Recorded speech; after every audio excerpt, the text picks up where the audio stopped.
are you hiding? A great story has clear conflicts, and the Batman franchise has some of the most well-defined and nuanced.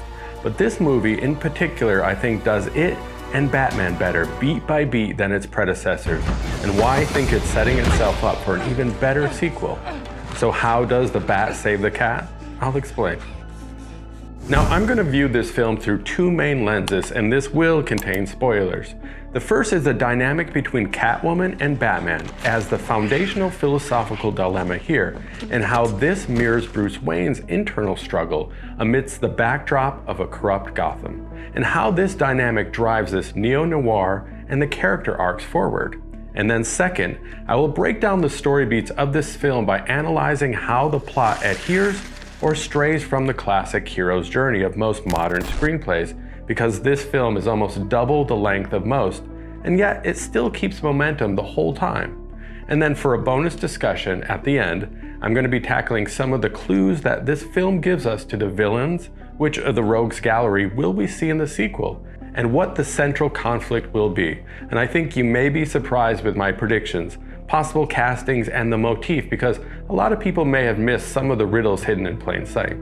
So this video can be watched as a straight film review, video essay, and or as a plot breakdown. And if you're a writer or just a moviegoer interested in learning why certain stories work, and chapters will be timestamped below. But once you see how this film is broken into story beats, you'll begin to notice how all successful films follow a certain formula, even ones with this long of a runtime, and how that affects you as an audience member or a story creator yourself.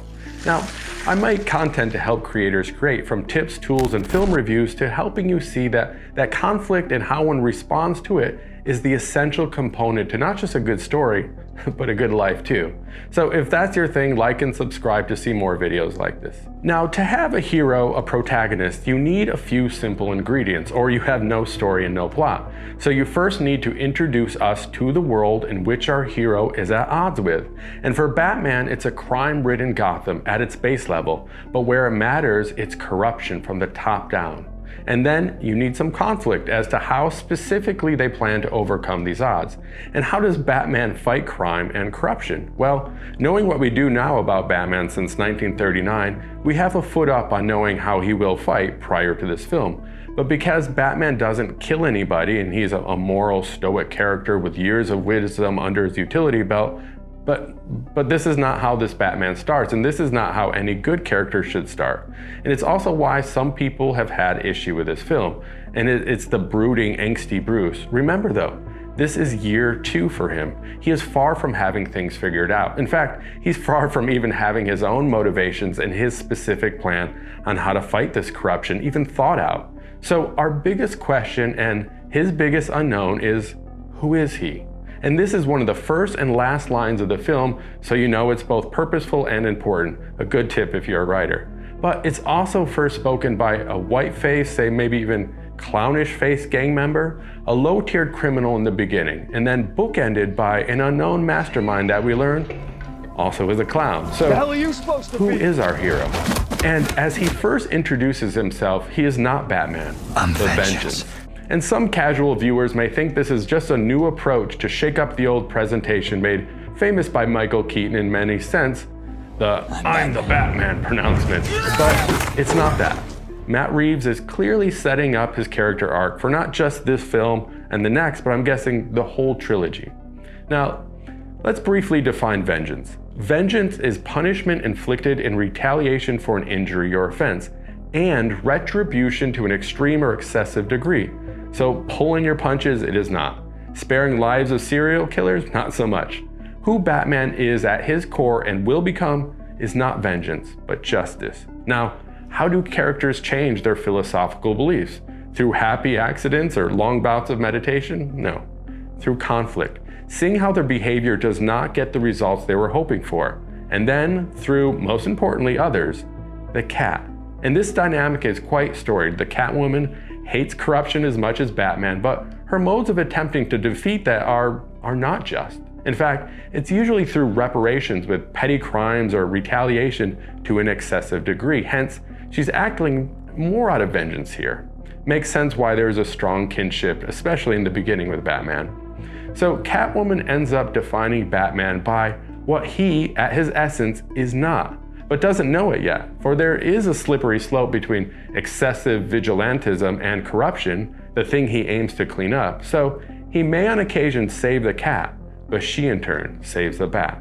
So with our main conflict being righteousness versus corruption, you have on one side that Batman and Catwoman versus criminals and dirty cops and the mob, and then within that we have justice versus vengeance, Batman v Catwoman. And even within justice we have vigilantism versus the law, Batman versus Gotham PD, which also has a character arc, but I will table that dynamic for now. But there's a lot to work with here. These are fantastic motifs for a trilogy, and why Matt Reeves has very intentionally set up this conflict, which has yet to be fully paid off, and why I think the sequel will continue this arc.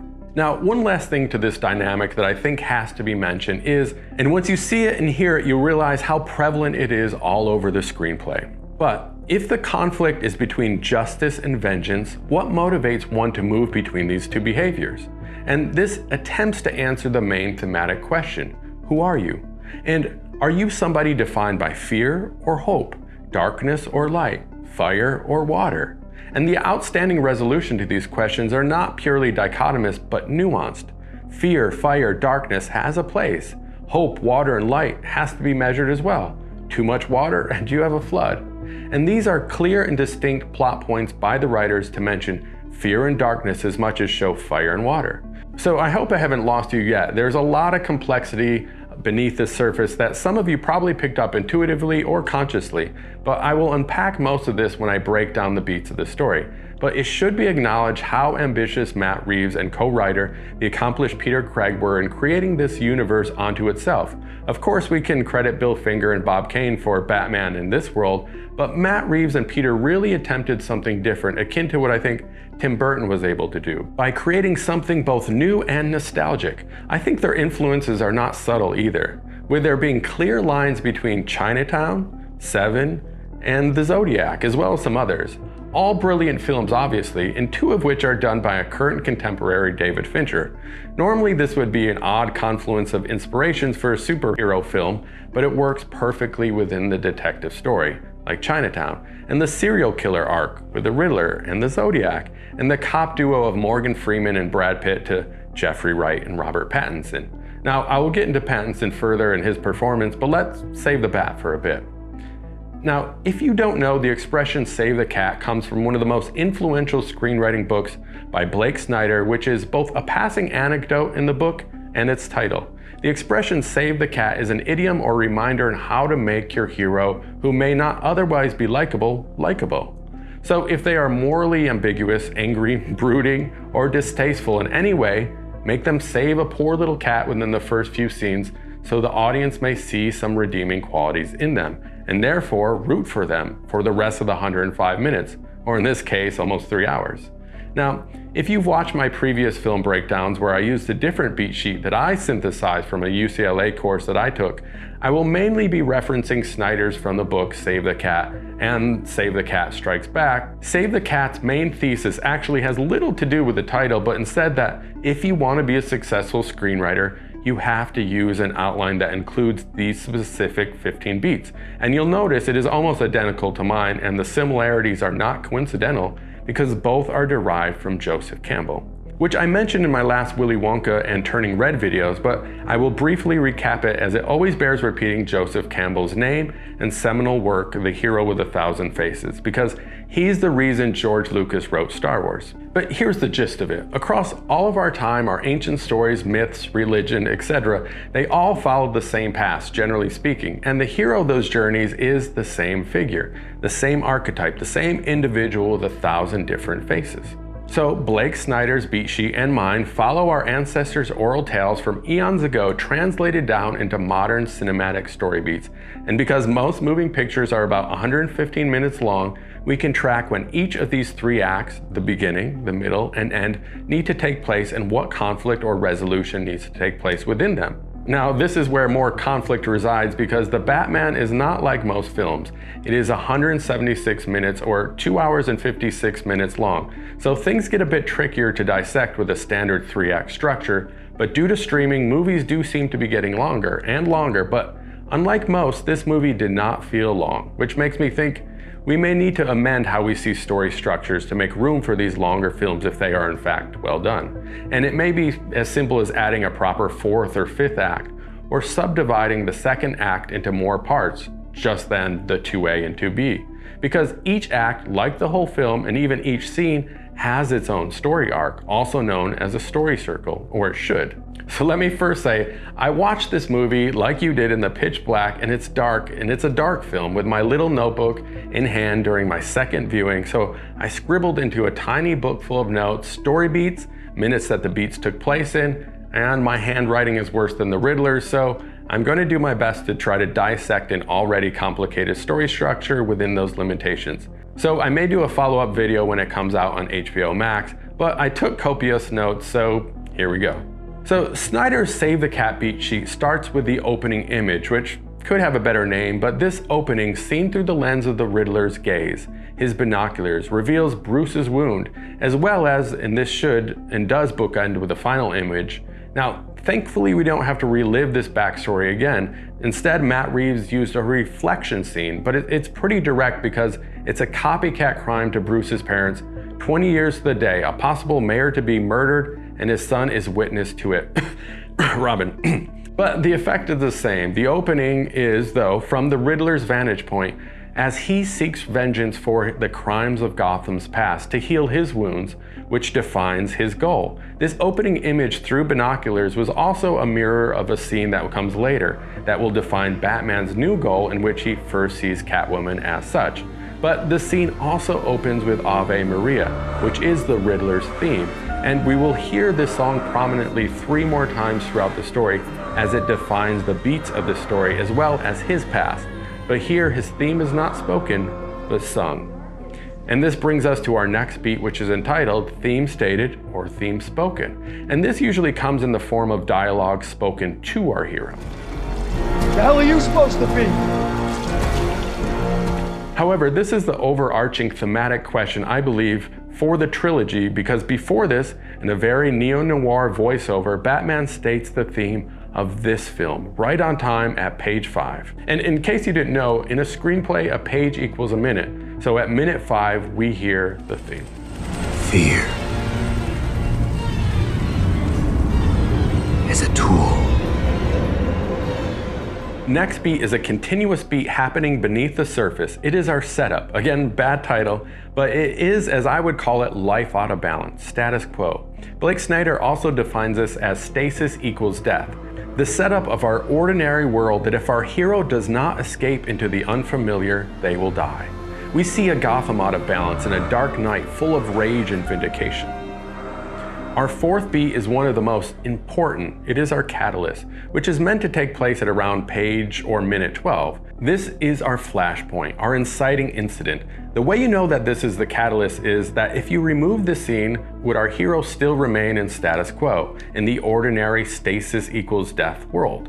So for Batman, it is when he first receives the first card from the Riddler. A goal is presented, a goal that our hero subconsciously hopes will answer his thematic question, who is he? And without this goal presentation, he'd probably still be vengeancing around and whatnot. But then the fifth beat, the debate, where our hero weighs the pros and cons of the goal, which is meant to precede them actually pursuing the goal. Joesph Campbell would call this the refusal of the call. Our hero gets the treasure map but doubts they will be able to find the gold, so they refuse to go on the hunt, until they make a choice after they realize that they cannot turn back because of the catalyst. And this decision to pursue the goal propels us to the second act, which should take place at minute 25. Snyder calls this beat break into 2, meaning act 2. I call it decision to pursue the goal. Now for Batman, him and Alfred, instead of debating, they decipher the riddle, which at minute 27 gives Commissioner Gordon and Batman the thumb drive and their first lead and goal. Find the battered woman pictured leaving the mob hangout, the Ice Lounge, with the now deceased mayor, which is exactly where Batman enters next. And this is the first of his 3 visits to the Ice Lounge. This is important to note because each time that our hero, who is best represented by fear and fire, enters the Ice Lounge, he enters as a different persona. Here, he bullies his way in as vengeance to see the Penguin, the brilliant Colin Farrell, and we immediately meet Selina Kyle within the same beat. Blake Snyder calls this next beat the B story, which takes place at exactly minute 30. So far the screenplay is nailing the beats at the times they should. I also call this part Act 2, where our love interest begins rising, and everything changes again for Batman, and it pushes forward an even better goal than just find the girl, to now, who is this woman? And just like in our opening image, we first meet Catwoman through the lens, through binoculars. Our 8th beat is called, which I like, Fun and Games, from our page 30 to 55, and there's definitely flirtations and more puzzles as Batman and Catwoman are forced into an embrace and they find a kinship and a common goal. There's a sense that there's this budding relationship that can both cool their red-hot fury and thaw their frozen hearts. We also get Riddler's second card with a strange doctor or Mad Hatter or drug chemist on the cover. Now, our next beat at minute 55, half of the standard film, is the midpoint. This should be a huge beat that will mirror the ending. It should include a false victory or a severe moment of awareness of negative consequences that is the end of the fun and games beat. But because again, the film is so long, this is not our midpoint. I plugged in the runtime to a Save the Cat beat sheet calculator linked below, and I got these results. So our midpoint comes in at minute 88, and boy does it. So this is our first moment where the beat strays from the formula because of the length of the film. So I believe this is what we actually end up with, which is our 1/3 point, a word I just made up, and it will not mirror our ending, but it will mirror our all is lost moment. You guessed it, the 2/3 point. So there's a lot of lines connecting here, but I'll get into all of that. But we are still able to follow the beats, sort of, because we will actually get a second part of this, yet it is our 10th beat. The bad guys close in. Pages 55 to 75 usually, but I call this beat antagonist rising. And this begins with the funeral scene when we first notice that the Riddler is gaining public support. And what song do we hear in the background? Ave Maria again. Bruce also meets a slew of people as Bruce out in public, a first for us to see who he is not, the Christian Bale, the suave, self-absorbed playboy philanthropist persona. This Bruce has yet to don that costume. But after meeting Falcone for the first time, he also meets the future Mayor Real, who is the first character he meets that actually represents hope, justice, and fearless courage. This, in some ways, is also maybe an inciting incident for Bruce for the next course of the next films. Mr. Wayne, you know, you really could be doing more for this city. He witnesses again the ex-mayor's son mirroring his wound, God, Robin. And right on cue, Bruce saves himself as a car careens into the memorial service. One might call this psychological effect reparenting, interacting with your younger self at a moment of trauma. We also get our next riddle and card, which also speaks into existence a new theme or solution because justice is the answer to one of the riddles. So all these novel beats in this long film gain momentum because they also follow what some call Dan Harmon's story circle. He is the creator of Community and Rick and Morty. And it also follows the South Park creators Matt Stone and Trey Parker's but and therefore rule, which I combined and will make another video on later, but briefly, I'll describe it because it is the reason the story keeps momentum. We can take these beats, which are basically the beats of your outline, and if the words and then belong between those beats, you're f***ed. What should happen between every beat that you've written down is either the word therefore or but. So this extra act structure, the story circle, can be seen across the whole film or just in each act or each scene even. But it goes like this. Our hero is in their comfort zones, a familiar place, but they want something. Therefore, they enter an unfamiliar situation, but they adapt to it. Therefore, they get the thing that they wanted, but they pay a heavy price for it. Therefore, they return to that familiar place, but they have changed. So, long story short, or long story better, this film keeps that pace up. So Batman shows up to the funeral, therefore he solves the riddle. But the bomb goes off, therefore knocking him unconscious and landing him in prison. But him and Gordon devise a plan for him to break out of prison, therefore he escapes. But he has to jump from a tall building and he's apparently not well trained in doing so, therefore he crashes, and so on. And now, in a way, we cycle back to our fun and beat games because look who shows up, and at page 80, my love interest. But this will in fact lead us into the midpoint, or what can also be described as a false victory. Life is still clearly out of balance, and it comes at exactly half the film's length at around the 86-minute mark. This is Batman fully birthed through fire, and the theme, Fear is a Tool, has reached peak perfection, and although it is as badass of a Batman moment as they get, it is exactly the inverse of who he is at his core, hence we see him upside down. This midpoint will mirror the endpoint, and you'll see. Now, he gets what he wants, but at what cost? Our next beat repeats the bad guys close in again, but it is condensed here and starts at 90 to only 93, where we get our third playing of Ave Maria at the 2/3 point, as Riddler clues us into who his next victim plans to be and where this whole scheme began, as he projects an old TV clip on the wall of a rundown orphanage for Gordon and the Bat.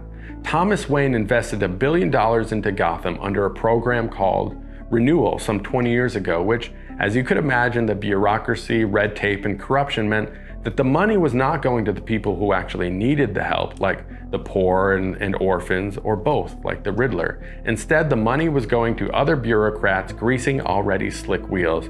So now Bruce must pay for the sins of the father. And when he realizes this, he races home to Wayne Manor, fearing something would happen to Alfred if Bruce is the target. And in fact it does, which brings us to our all is lost moment, as Alfred opens up the card meant for Bruce with just eyes on the outside, appearing to be that of the Riddler's, but anyway, inside is written, "See you in hell," and a bomb blows up in Alfred's face. This is where Bruce admits what is at the core of his fear after seeing a loved one hurt. It is the fear of losing somebody else he cares for, like family. So this brings us to our 12th beat, pun intended. This is the Dark Night of the Soul. This is our hero at the bottom, and it follows our all is lost moment, and is usually a 10-page beat. And for Bruce, we see him at his most tender and broken, as he enters the Ice Lounge for a second time, in a very different manner, like a lost puppy dog looking to Falcone for answers to his father's sins. And of course, Falcone manipulates Bruce to believe what he wants him to, sending Bruce back to Alfred even more broken and more confused. Now, this beat will then wrap our Dark Night of the Soul and all is lost moment by defining a moment of clarity, as Alfred reveals that Falcone probably killed Bruce's parents, and although Thomas Wayne was not perfect, he was still a good man, and as is Alfred. This moment of clarity for Bruce breaks us into that third act at roughly page or minute 112. On the beat sheet is aptly called Break into 3, where our hero now has new information that will allow him to resolve his dilemma. This is also where our B plot and A plot collide. Bruce's search for himself to find the Riddler and fight corruption, and how this struggle is reflected within the dynamic of the Bat and the Cat, which leads us into the finale. Again, this would normally take place from minutes 85 to 110, but we are already past that here. So in Blake Snyder's sequel to Save the Cat Strikes Back, he thankfully dissects the finale into 5 new parts. First, gather the team, which now is Batman, Gordon, and Catwoman.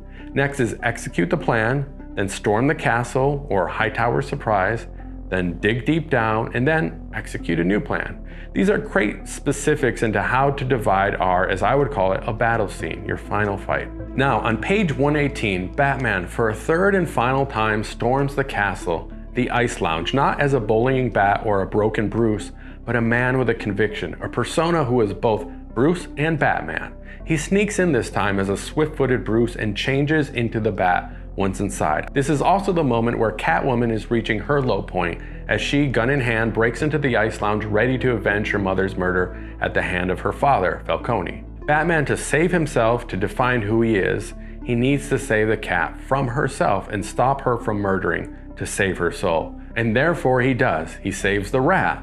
But as he brings Falcone, the rat with wings, into the light outside of the club, the Riddler shoots him from a window across the street. Therefore, they end up finding and apprehending the Riddler, but that was all part of his plan. So again, you can see how the story cycle momentum continues. So we get our next card with his confession on it, and afraid that the Riddler has and will reveal Bruce's identity, he visits him in jail, and they meet face to face for the first time. After Riddler confesses that Batman was indeed his inspiration, he states, with a little fear and a focused mind, he could achieve a similar goal. Batman rebukes his advances to Riddler's dismay, revealing that Batman has yet to solve the last riddle, but at least the Riddler doesn't know he is Bruce. And here we get our final riddle, our theme as he sings Ave Maria. I believe this is demarcating a new act break, again, maybe into the 4th act, but we hear Ave Maria on page 1, 60, 90, and now at 140. So it's worth considering that Matt Reeves chose these points as act breaks, more so than follow Snyder's Save the Cat beat sheet, obviously. But again, both structures seem to be coexisting because they are all subdivided with story circles, where at each turn something changes past a point of no return. So with the help of GCPD officer now bridging the gap between vigilante and the law, Batman solves the final riddle. But they are too late and the bombs along the seawall go off, beginning to flood the city, which also traps Catwoman from escaping Gotham, as she had planned, which then propels us into our actual final battle scene, where Batman again storms the castle as Mayor Real was planning a victory event. She and many other Gothamites are trapped by the flooding, and the Riddler's public supporters or cosplayers form a little militia to take her out. But our team has gathered. Gordon and the GCPD, Batman, and then Catwoman all unite to protect and serve. So after some ass kicking, Batman meets a shotgun that nearly ends him, and as he hangs on for dear life, he is saved by the cat. They then share a beautiful moment, and Batman, losing consciousness, wants to reveal himself to Selina, but she stops him and kisses him. As he is about to pass out, he sees the bad guy in Riddler garb now try to take out the Catwoman, and in a final desperate attempt to fight for her, he injects an unknown drug, and maybe it is a drug alluded to earlier that the Dropheads are taking, but this chemical cocktail seems different as it boosts the Bat with a massive adrenaline kick and a temporary loss of self. This is the final internal battle for the Bat. As he saves the cat, his ego resurfaces, and there's a last spike, or as a behaviorist would call this, an extinction spike. The moment right before you change a behavior, the old one spikes. For example, before a child ends a tantrum, it gets dramatically worse before it goes extinct. Now, I'm not saying Batman's fear is gone, but it certainly has been transformed. And then the Riddler's cosplayers unmask, and they ask him the thematic question, "Who are you?" And he states, he is vengeance. And this is the death of that persona for Batman. And within the next beat, he digs deep down and devises a new plan. And with a mirroring image to the midpoint, he sacrifices his fear for hope. And there's a rebirth into water this time, not fire. And he has stepped out of the shadows and into the light. And he now walks with the fire as a beacon of light in the darkness, a beacon of hope. He is not vengeance anymore.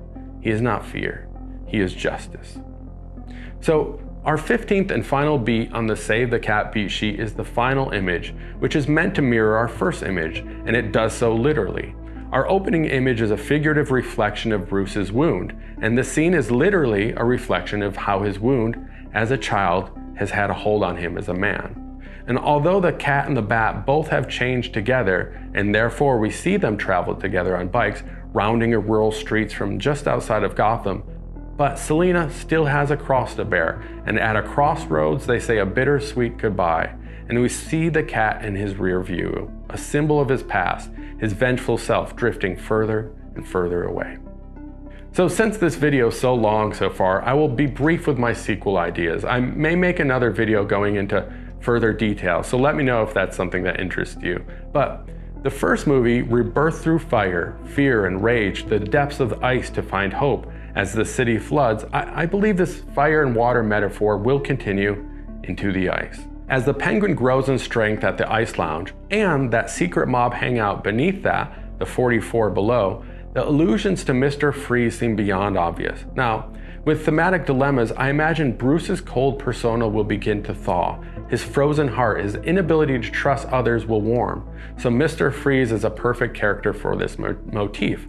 And being a mob story, I believe Mr. Freeze will be like a hitman or a cleaner, maybe even a former butcher who stores bodies or even tortures them in a meat locker, a frozen storage unit. And to be in there, he has to have a cold suit on. And maybe he's not like a drophead, but he's on the same drug that Batman takes to keep his adrenaline going and his heart warm. And this is my concept of who I think they should cast for this part. Somebody younger who also looks like a mob guy and has the acting chops to boot. And I think Miles Teller fits all those parts for me. I could also see Riz Ahmed here too, or he should be in the universe in some way. And maybe it could be with our next character. So who is creating all these new drugs? Is it a Mad Hatter or a Dr. Hugo Strange, as alluded to on one of Riddler's cards? I think this actor would also work here. I love him. So the cards are the biggest clues to the audience as to which of the Rogues Gallery will show up in either the TV spin-off or the sequels. Now, the first card is obviously the Court of Owls, and I believe they will emerge as the main baddies beneath all the corruption.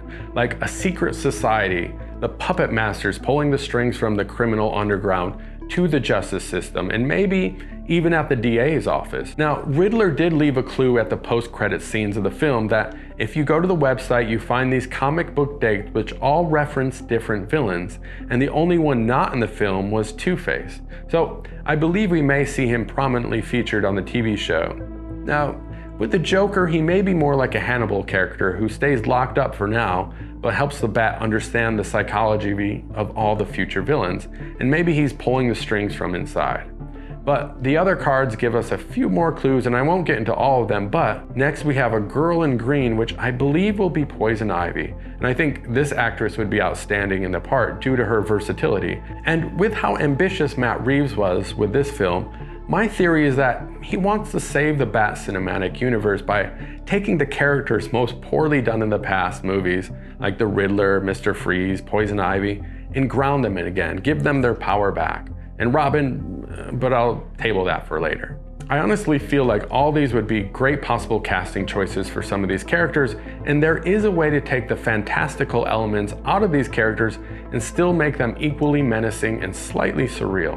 And I think this will all be founded by this mob city connection and the novel drug trade.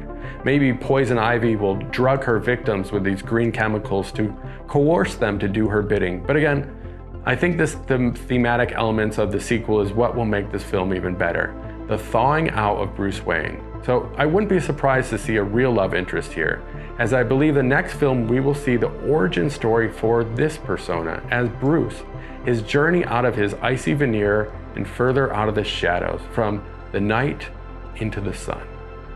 Okay, I'll end with those two bad dad puns, and I know this was a long one, but if you found this helpful or entertaining, please consider liking and subscribing. It helps me out way more than you know. And thank you again for your time and attention. Bye, y'all. Love you.